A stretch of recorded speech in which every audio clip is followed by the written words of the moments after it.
In today's video, I'm going to teach you how to edit the footer in Elementor. If you're looking to customize your website, starting with the footer can be a great way to establish a consistent look and feel across all your pages. So, let's dive right in.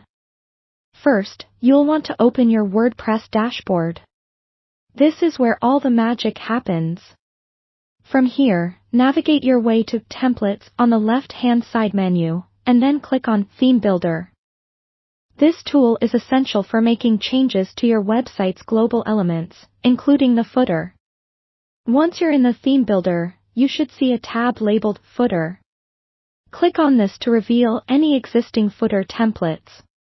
If you don't have one yet, that's perfectly fine. Elementor makes it easy to create one from scratch as well.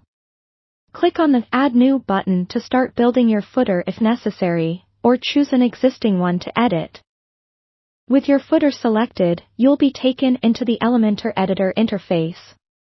Here is where Elementor's power really shines, providing a visual way to manage your site's look without delving into code. You'll see the footer layout in front of you, ready to be modified. If you want to add new elements to your footer, let's do that next. Simply drag and drop widgets from the left panel onto your footer.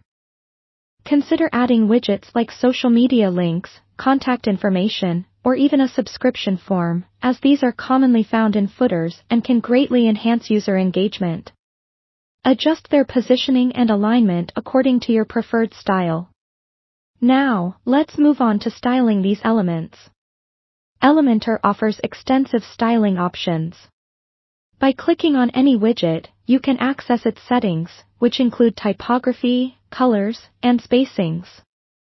Play around with these to ensure they align with the overall design of your website for a harmonious look. If you wish to maintain consistency, it can be helpful to have your main site colors and fonts readily available for quick reference. Once your design is polished, don't forget to make your footer responsive.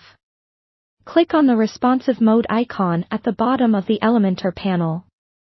This will allow you to see how your footer appears on different devices, such as tablets and smartphones. Make adjustments as necessary to ensure a smooth experience for all users. When you're finally satisfied with your footer, it's essential to save your changes. Click the green Publish button in the editor, and you'll be prompted to set display conditions. Display conditions determine where your footer will appear on your site. You can choose it to appear across the entire site or select specific pages as needed. That's it. You've successfully edited your Elementor footer. By customizing this space, you ensure visitors have a consistent experience, reinforcing your brand's identity on every page they visit. I hope this video has been helpful, and if you have any questions or need further assistance, feel free to leave a comment. Happy editing!